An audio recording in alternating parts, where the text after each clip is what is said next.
the last remaining wild places on Earth. Primordial, timeless, untouched by humans. But are they as pristine as we think? Ancient cities in the heart of the Amazon. The most iconic wild places shaped by man. Is wilderness just a figment of our imagination? How natural is the natural world?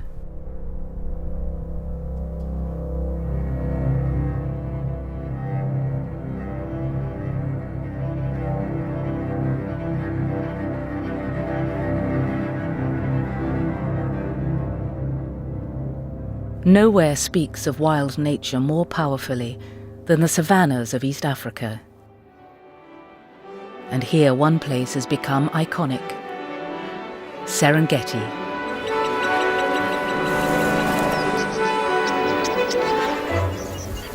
For many, Serengeti is the embodiment of wild Africa. That which is tremendous, that which is beyond control. But is this place what it seems? A national park is typically an artificial setup. It's just a zoo magnified.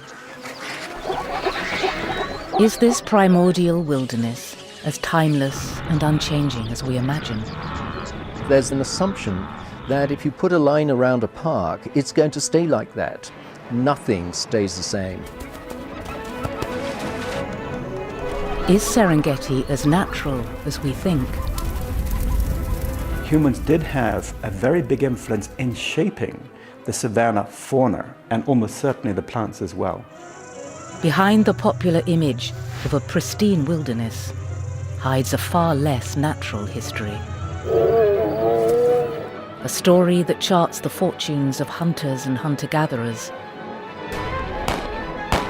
of devastating disease, war, and battles for political dominance. Taking us right back to the origin of our species and the very nature of existence. The story of how a particular view of the wild came to shape Africa.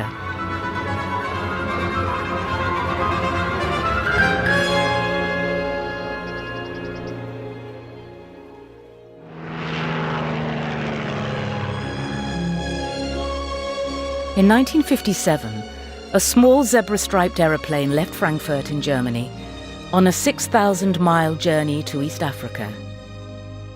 Inside was Bernhard Chimek, the curator of Frankfurt Zoo, and his son Michael. Their mission to save the Serengeti. The Serengeti in Tanganyika is a wilderness of about 8,000 square miles. That is practically the size of Northern Ireland. And yet, the Serengeti is one of the 7 wonders of this earth. To the east lies the plateau of the giant crater. The Ngorongoro crater is the most magnificent natural zoo on earth. God created it for himself and fenced it in with mountain walls 1,800 feet high to protect its inhabitants.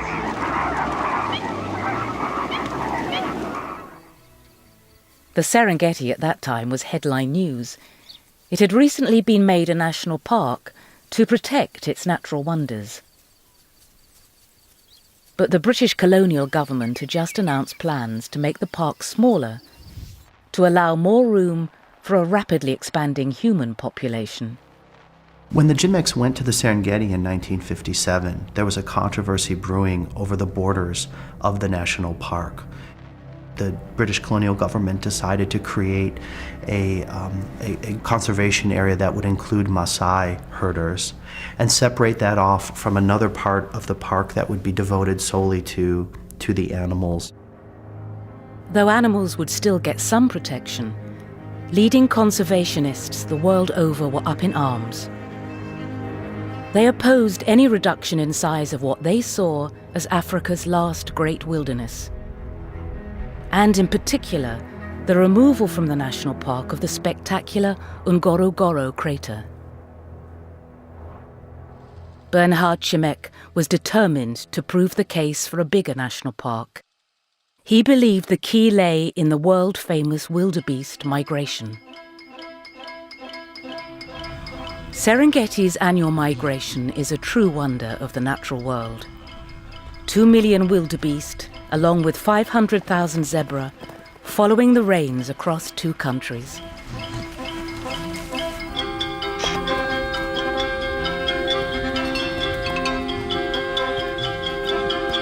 You encounter an immensity that you almost imagine cannot be real. So many wildebeest and everything moving towards a certain direction.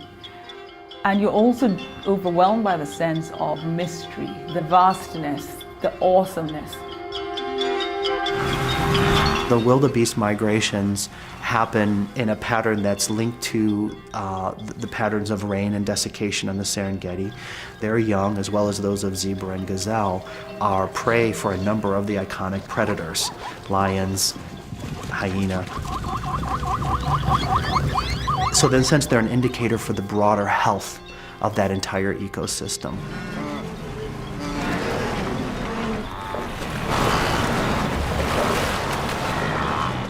The migration was known about it. Bernhard Chimek believed that the colonial government's new plans to cut Serengeti in half would leave the wildebeest completely unprotected for a large part of the year. He was deeply concerned that this would spell the end for Serengeti's wildlife.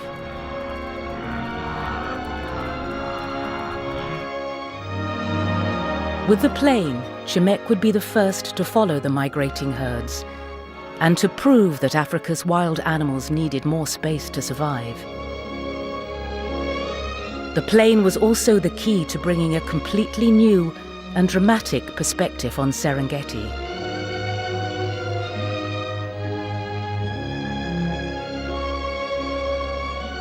The film Serengeti Shall Not Die would show the splendor of this wilderness as never before and bring the plight of the Serengeti to the world.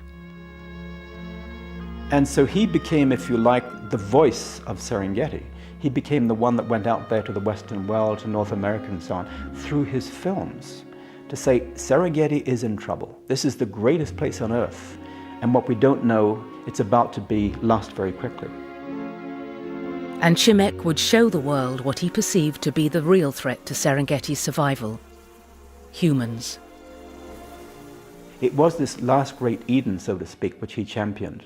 But at the same time, it was this dark, stalking menace in the background, which is about to overwhelm it. And so he put those things together very effectively to create a crisis of the Serengeti.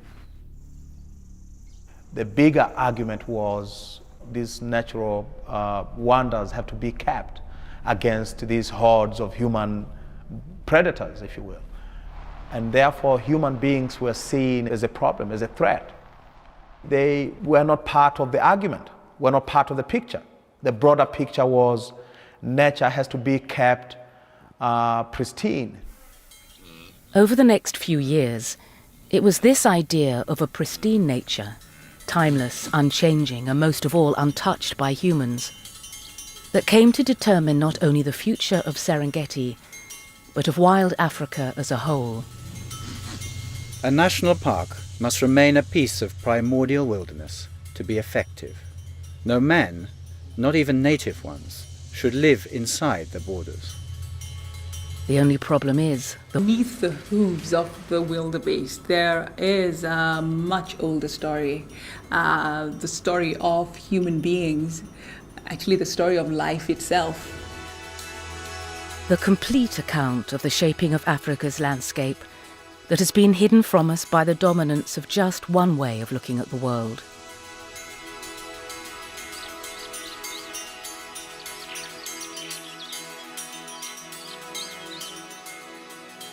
Almost 50 years earlier, an entomologist called Catfinkel was chasing butterflies through the wilds of Serengeti when events took a remarkable twist near the edge of a rocky gorge.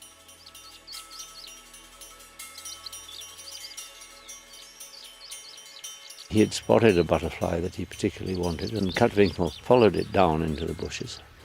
And presumably he found a number of butterflies, but he also found fossilized remains of extinct mammals. Catfinkel had stumbled upon Olderpai Gorge, one of the most famous sites of early human history known today.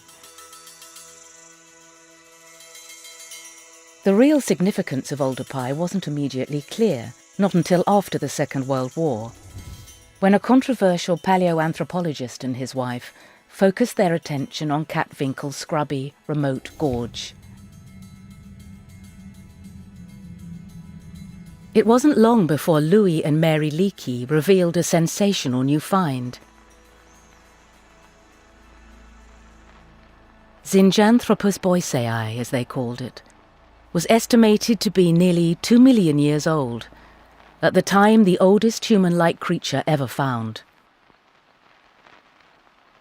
And that got the world very excited about the great antiquity of humanity and the presence of humanity in one form or the other in Africa, and presumably in some way relating to the spread from Africa to other parts of the world. And just 30 miles south of Oldupai is Laetoli. Here Mary later found footprints, 3 apes walking upright across the savannah, 3.5 million years ago. Clearly, bipedal apes, creatures that walked habitually on 2 legs, from which we are descended in one way or the other, were in Africa at least 4 million years ago, and it's the oldest record of bipedalism that's been found anywhere in the world, and clearly the African apes, of which we are one, were derived from that ancient fauna. The very latest evidence suggests that the presence in Serengeti of humans and the ancestors of humans from so far back in time is no coincidence. A different way of turning sunlight into food. When they die, they leave slightly different forms of carbon in the earth. Analysis of these signature traces has led to startling conclusions about the true nature of the African savanna. Over time, the amount of tree cover has fluctuated drastically between 2 extremes. On one hand, a forest, on the other, a grassland. And the main force behind these cycles is the climate.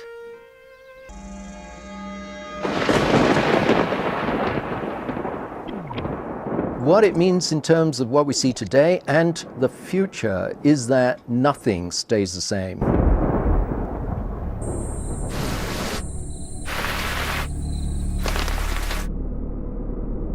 And it is this changing nature of the savanna that in turn influences everything. It is the dynamic of habitat change that drives evolution. If everything had remained pristine whenever that moment was, then we probably certainly wouldn't be here anyway, because there would have been no pressure for an ape to stand up in the first place. With fire, they could start to tip the natural balance of the savanna to their advantage, pushing back woodland to open up grassland. I think it's been shaped and reshaped time and time again for the last at least 1 million years. And certainly since fire became a factor.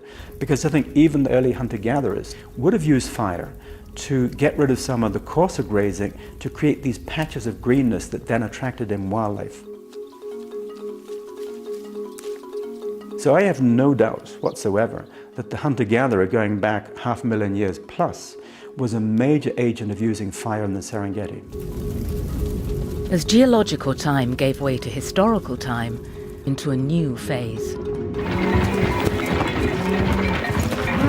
Into that area, some 4,500 years ago, they would have had a huge impact on opening up the countryside. And I think herders would have frequently set fire to bush to clear areas for grass. Tuweze kupata nyasi mpya na pia tuweze kuua hawa wadudu mbung'o.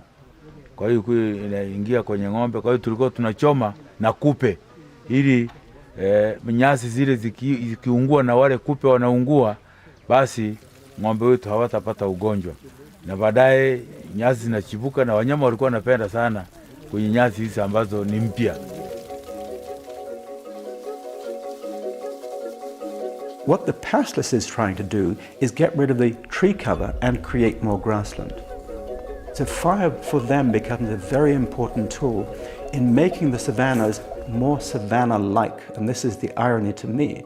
If you take away fire and you take away pastoralist, you end up with lots of thickets and bush over much of Africa.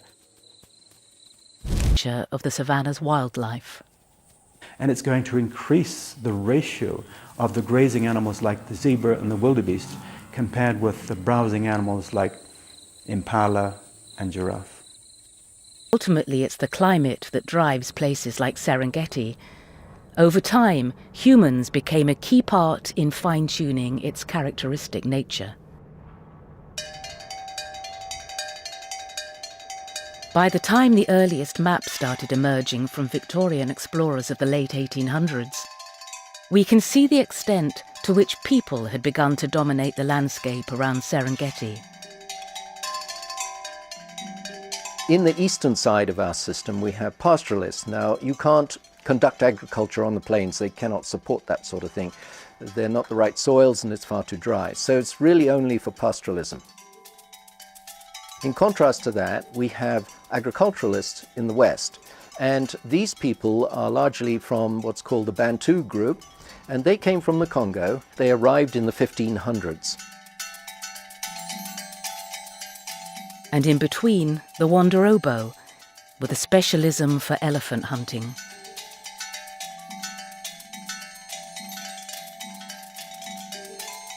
The most recent people to arrive in the area have in many ways become the most iconic, the Maasai, arriving from the north of Kenya and Sudan as recently as the 1800s. They later won the respect of the colonials, largely as a result of their fierce warrior reputation. But their success was much more to do with the way they saw their cows and the wild animals of the savannah as part of the same fabric of survival. And for wildlife and Maasai alike, the key to survival here is movement. The Maasais have really perfected the act of making sure that they use the ecosystem in a way that they do not necessarily deplete it, but they move about. For instance, they've got a dry season area where they graze the animals during the drought period. They have got an area where they move to when it is rainy.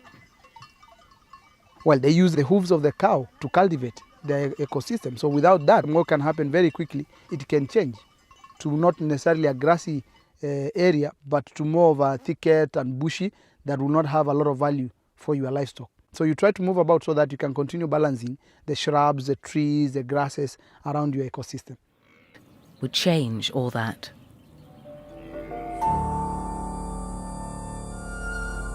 In 1891, an Austrian explorer, Oscar Baumann, was one of the very first Europeans to travel through the Serengeti. His account records first-hand evidence of what turns out to be nothing short of the worst human catastrophe ever to befall the African continent. There were skeleton-like women with the madness of starvation in their sunken eyes. Warriors who could hardly crawl on all fours. They were refugees from the Serengeti, where the famine had depopulated entire districts. What he was describing were the effects of a colonial invasion, not of an army, but of something ultimately much more destructive. A virus called rinderpest. Rinderpest arrived in Africa, as far as we know, for the first time in 1890. Brought in with cattle from Egypt when the Italians invaded what was called Abyssinia, Ethiopia now. It took 6 years to spread from Ethiopia to the Cape of Good Hope and to West Africa, and killed off 95% of the cattle.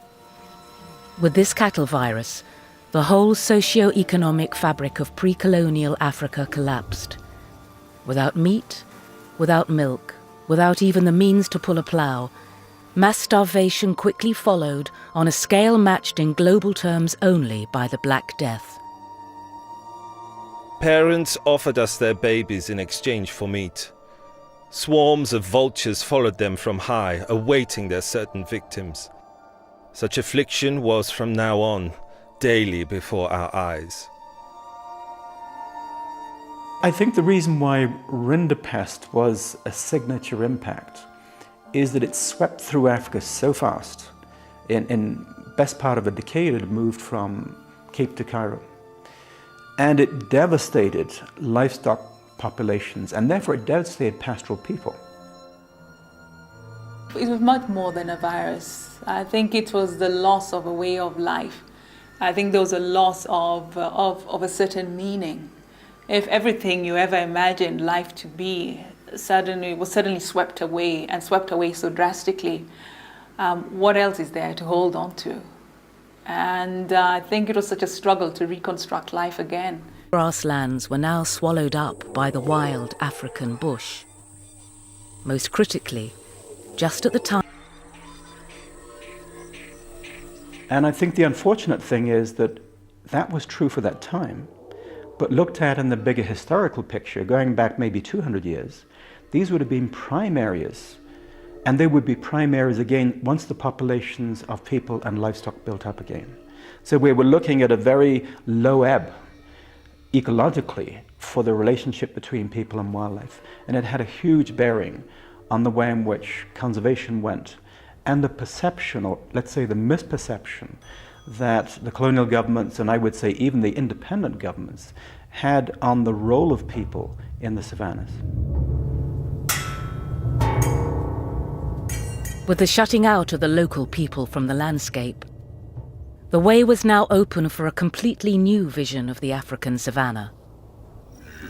Wild, savage, and pristine.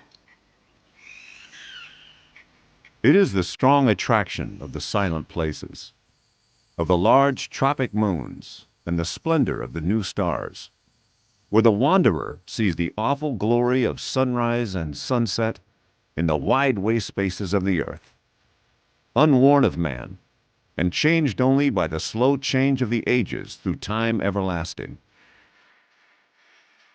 In April 1909, ex-US President Theodore Roosevelt arrived on the shores of East Africa for his now famous safari. Theodore Roosevelt was probably America's greatest conservation president.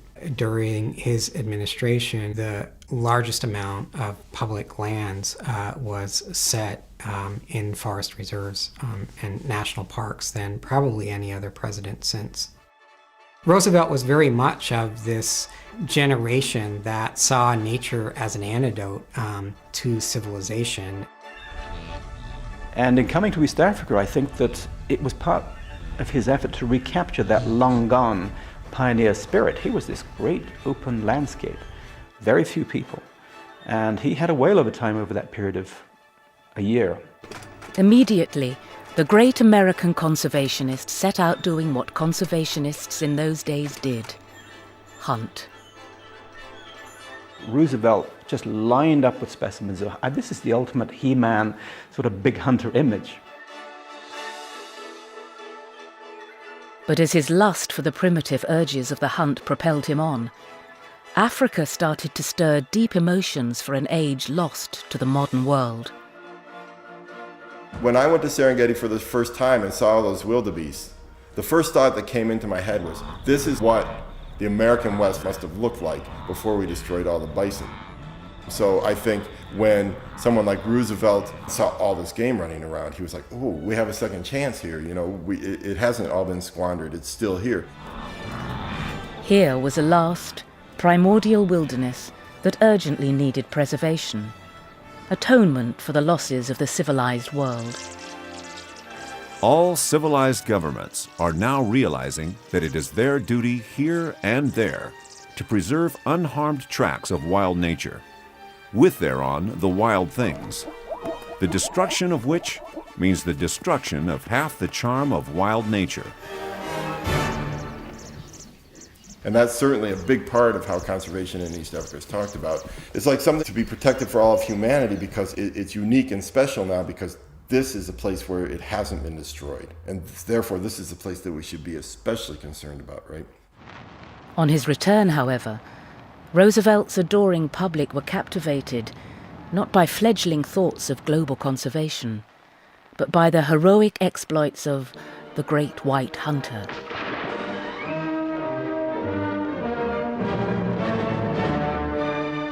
Roosevelt's 1911 safari really created a cascade of hunters coming out. In East Africa, the British colonial government's initial reaction to controlling this slaughter was to create hunting licenses. But in a place as big as this, with just a handful of administrators, their power to actually control anything was severely limited. Licenses were much more effective against the local people. With one fell swoop, native hunting became illegal because not many natives could go to the towns, the colonial towns, the colonial bombers where the colonial administrators were, to obtain hunting licenses. So the only form of hunting that then became legal was European hunting. So there was this complete divide between the trophy hunting colonials and, if you like, the subsistence hunters trying to get at those same animals for meat. And the local populations felt very alienated that wildlife had become not their customary right, but it had become something of a sport, something of a pleasure for the colonial government. So again, that became a deep antagonism. As traditional hunters were branded poachers, hunting and the safari now became the noble pursuit of foreign dignitaries and kings, like the future George VI. But very soon, wild Africa would be available to all, with the invention of the portable movie camera. Martin and Asa Johnson were among the first to lay down their guns and pick up a camera, for some of the time at least. On the trail, Osa's eye suddenly catches a slinking figure ahead. A lion has caught the scent of his favorite delicacy, zebra. While he stalks his prey, guns are dropped, cameras take their place, and Martin starts photographing the action. In a flash, they spent a couple years in Africa filming wild animals. And part of it very much conformed to a vision of Africa of ecological paradise. They talk about this place that they discovered, Lake Paradise. Well, they of course hadn't discovered it. It had been known by the African people around that area for a long time. They very much portray it as this Garden of Eden. Through the camera lens, the animals of Africa took on new meaning. Transformed by technology, from savage beasts to things of extraordinary beauty.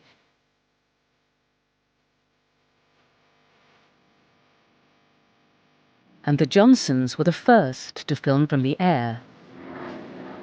Aerial scenes becomes very important because it's a kind of God's eye view of the world, if you will, and portrays the immensity of the landscape. wildebeest, hundreds upon hundreds of wildebeest, led on by overpowering thirst, driven on by the lions that follow. If you're filming wildebeest migration, you begin to capture the awe of the sheer scale and size of these wildlife populations. Though still in black and white, these extraordinary scenes from the early 1930s show a surprisingly familiar image of Africa emerging, one that we can recognize in wildlife films today. Roosevelt's savage primordial wilderness was evolving into a land of awe-inspiring, majestic beauty. Even if, ultimately, the audience's need for thrills and spills required every scene to climax with a large dose of false jeopardy and end up with Osa shooting the main subject. Osa lets go another bullet. And Osa Johnson has scored the first lion kill of her life. But attitudes were beginning to change, and soon a few of the more enlightened hunters began to see the impending end of what had once seemed endless, even in the vast expanses of Serengeti. There was almost no control of this hunting. It was a free-for-all. And there was, on some occasions, as many as 100 lions were shot in one trip. This enraged some of the more conscientious professional hunters, one of which, Finch Hatton, who features in Out of Africa.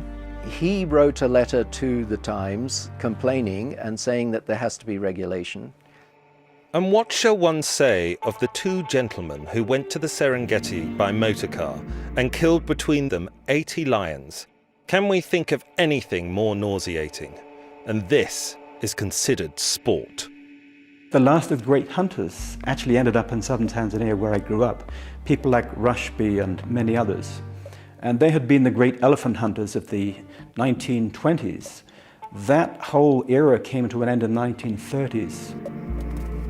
And ironically, they became the first game wardens.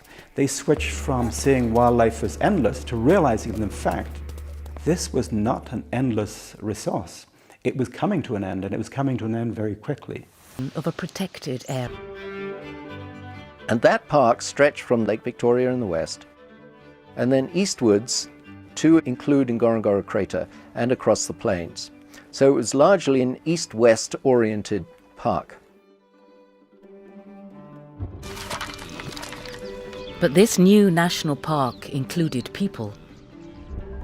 There was still human settlements. The Sukumas were still present, the Ngoreme, Kuria, and the Maasai, but their activities were seriously curtailed. In the eyes of the local people, this new protection was incomprehensible. What once belonged to everyone now became Shamba la Bibi, the Queen's Field. Shamba la Bibi maana yake ni mke wa mfalme. Maana yake ni kwamba bibi yangu, namuita bibi yangu. Sasa walipokuja kwetu sisi tukawa tunamuita bibi. Anasema lazima bibi yangu apate shamba.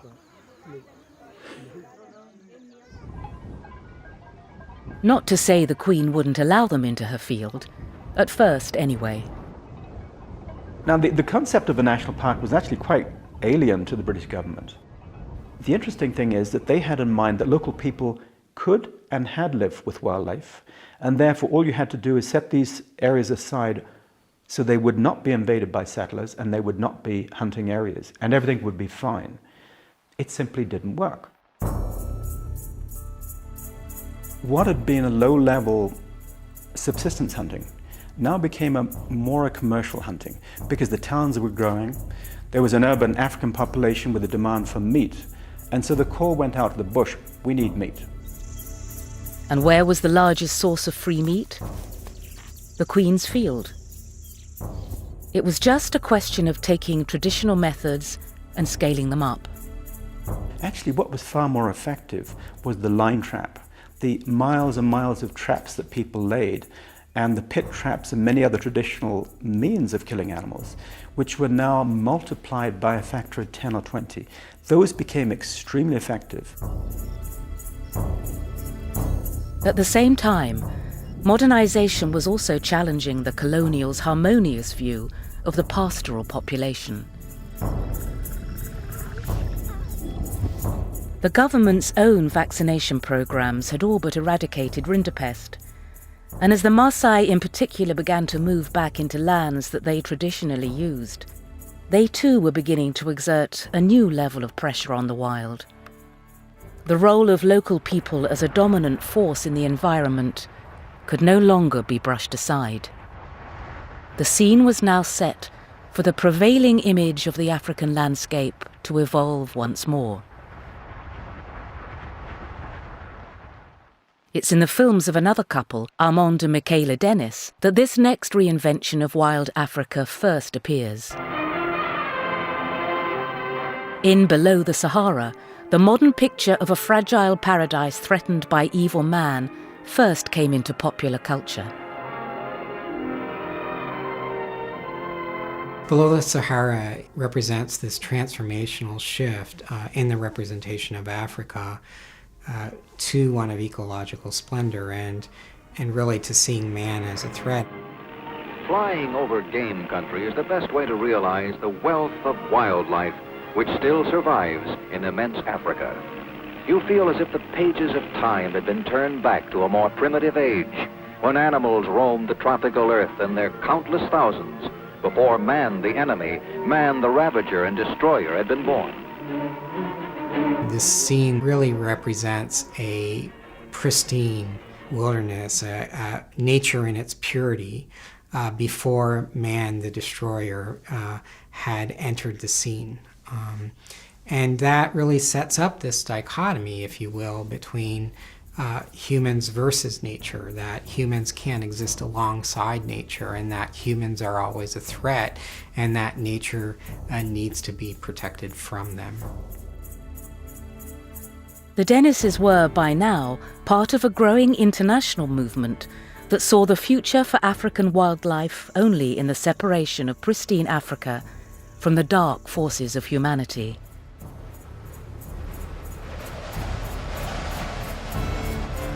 The political champions of this emerging view were a London-based group of well-connected hunter-turned-conservationists, the Society for the Preservation of the Fauna of the Empire. Some people called it the Penitent Butchers Club because it was made up of a lot of hunters. The Serengeti was to be the first and the crown jewel of Britain's national parks within the empire. And so there were a lot of people who felt very passionately about its preservation. The SPFE now looked for a way to enforce their growing conviction that the Serengeti should be freed from the threat of humanity for the future. Their attention was drawn to another national park for inspiration. Not an African park, but an American one.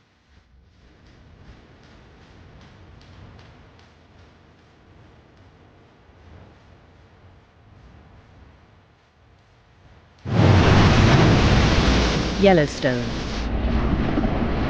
the world's first national park, had itself been through a difficult history of uncontrolled poaching and conflict over indigenous rights, and had long before established the precedent that human rights and conservation don't mix.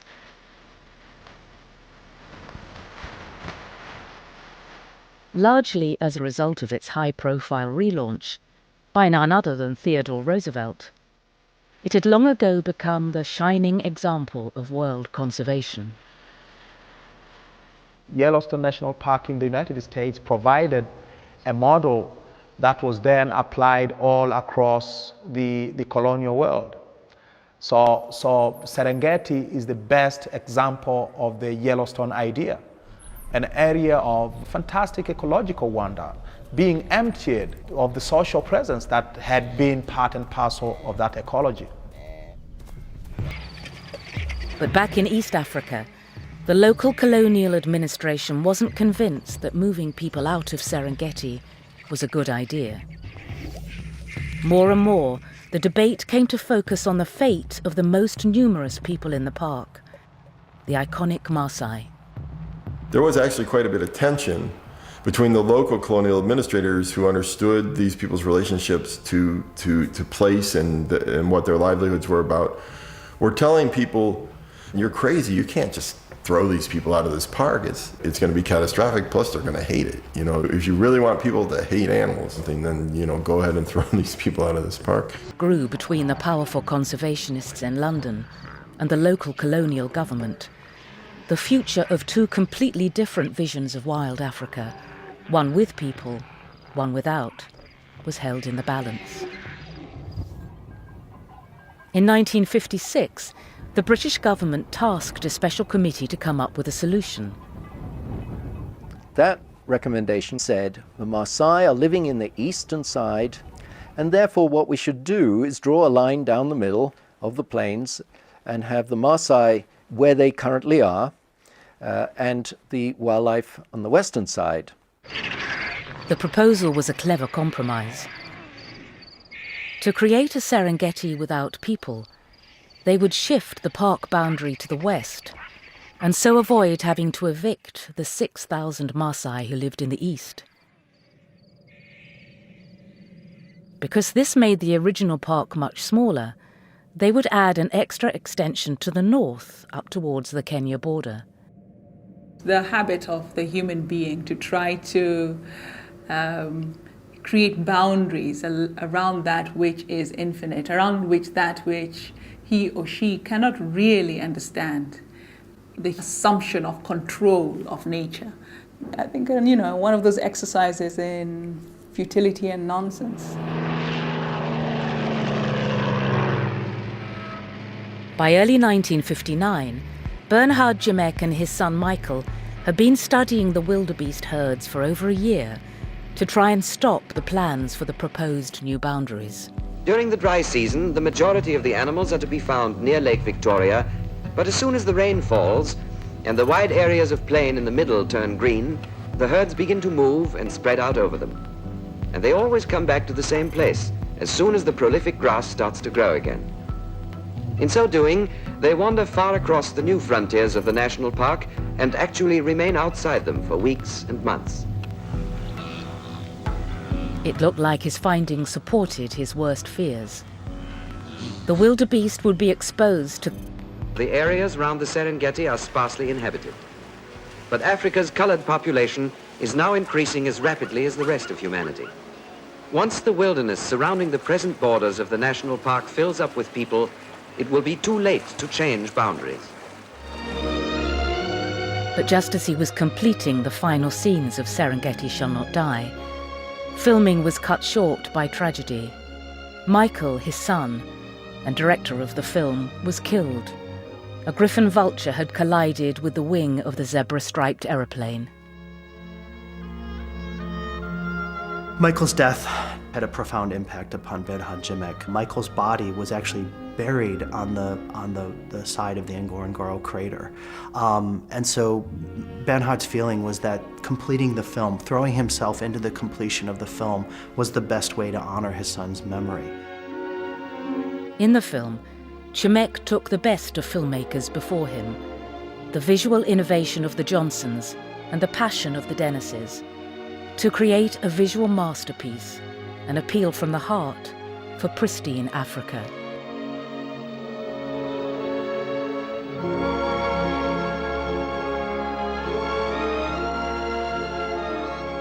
It was an instant box office hit, winning the 1959 Oscar for Best Documentary, and it brought the plight of the Serengeti to the world at large.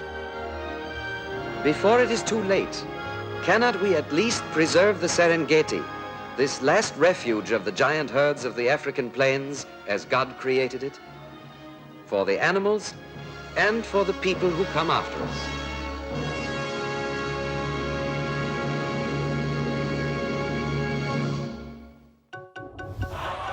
But by now, the British colonial authorities had moved on.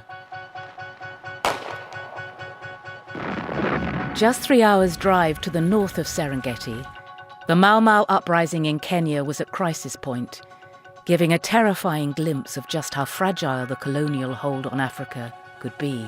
Tanzania was not a colony. It was a mandate handed over by the League of Nations at the end of the First War to Britain to lead towards independence. The overriding concern for the colonial government right now was not conservation. It was to avoid conflict on the road to independence. Moving 6,000 Maasai from their homeland to create Jimmek's ultimate pristine park was not something they could seriously consider. His decision was a catastrophe, and he remained angry about it pretty much throughout his career. All was not lost for the wildebeest, however.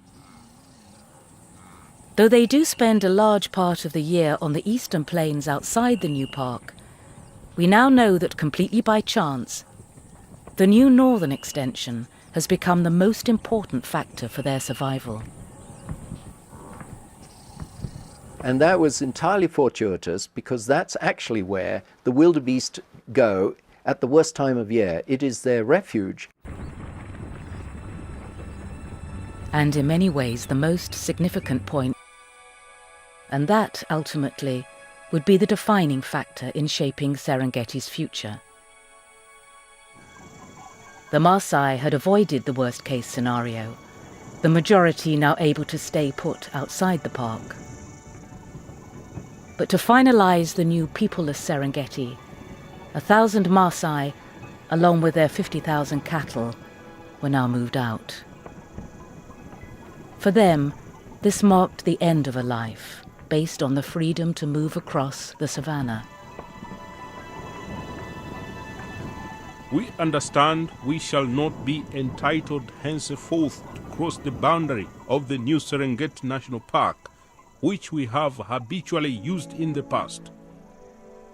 We agreed to move ourselves, our possessions, our cattle, and all our other animals out of this land by the advent of the next rains.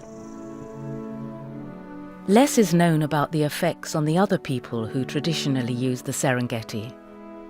The Sukuma peasant farmers and pastoralists were pushed westwards.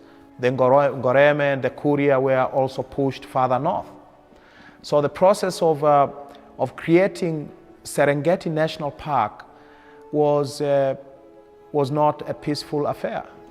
There was resistance, but the colonial armed force, the armed might of the colonial state did the job, and people moved out. By drawing another line on a map, this compromise had effectively drawn a line between people and animals in the Serengeti. Pristine Africa to the left, people to the right.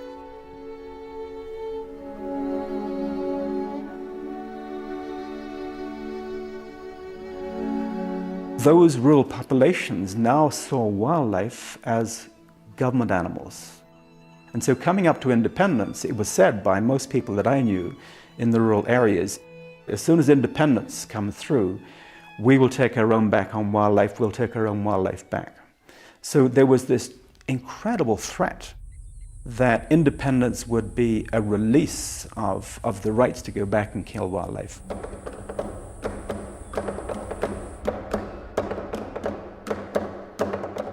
No nation has the right to make decisions for another nation. No people for another people.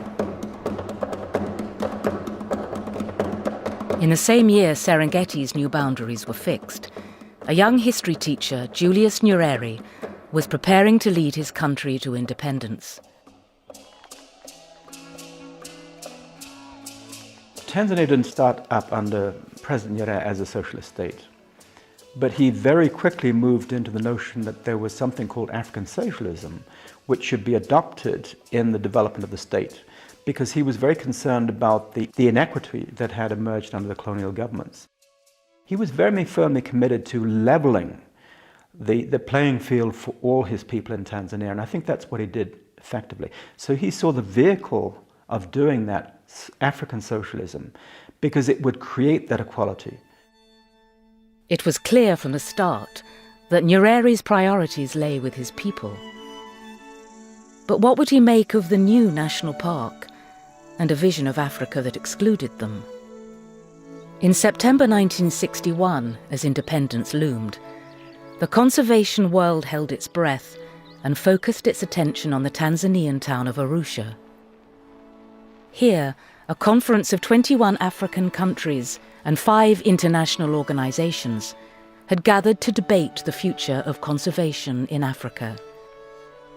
Julius Nyerere delivered his address to the assembled dignitaries. The survival of our wildlife is a matter of grave concern to all of us in Africa. We solemnly declare that we will do everything in our power to make sure that our children's grandchildren will be able to enjoy this rich and precious inheritance. These wild creatures, amid the wild places they inhabit, are not only important as a resource of wonder and inspiration, but are an integral part. In the years following independence, there was an explosion of park building, resulting in almost a third of Tanzania's land set aside for wildlife, more than any other country today.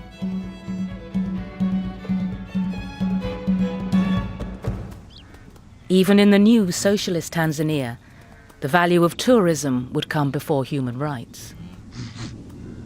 The creation of national parks was a grand success.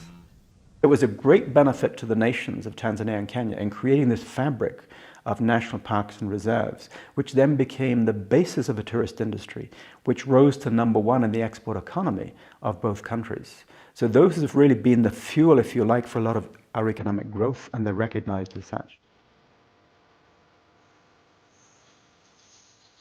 Today, Serengeti National Park sees 500,000 visitors a year who generate $10 million for the state.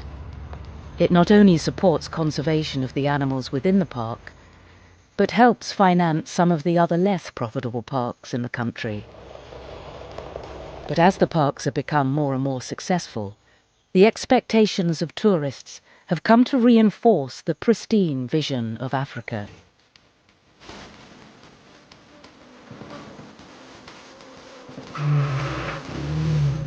Let's start with the morning. It is a most splendid orange sunrise. You raise your eyes and right across the plains dotted with acacia trees, giraffes kind of lollop over. To your left, elephants browse. To your right, the distant roar of lions. And no people, no human beings to disturb the space, save the observer of that particular landscape. Serengeti's the essence of wild Africa. This is the real wild Africa. This is timeless. This is something that is absolutely outside of any human influence, and it's one of the few places left in the world that's like that. That's its theme. Our obsession to preserve wild Africa has created a pristine fantasy world, a place without people, preserved behind invisible walls. It may well work for tourism, and it has played an important role in the preservation of animals. The problem is that it's a vision that doesn't take into account the bigger picture. Serengeti is not a theme park, it is a real place. A place whose true nature is one of constant change.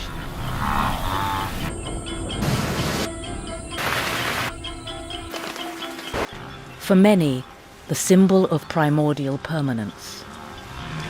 But the latest evidence suggests that not so long ago, the climate was very different, and the migration went in a completely different direction to today. We get serious changes in the climatic regime, which is highly likely as a result of global warming. Then there may be required a change in direction of the wildebeest migration. In the future, if the place where the animals of Serengeti need to be falls outside the boundaries of parks, their chances of survival would seem slim without a vision for wild Africa that transcends the unnatural divide between people and wilderness.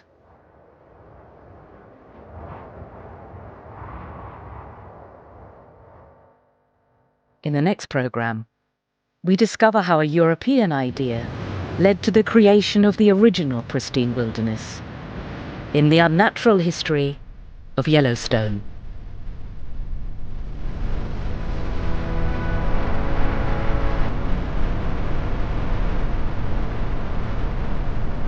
Stay with us here on BBC4. Imagine is coming up next with a 2011 profile of author and neurologist Oliver Sacks, who passed away earlier this year.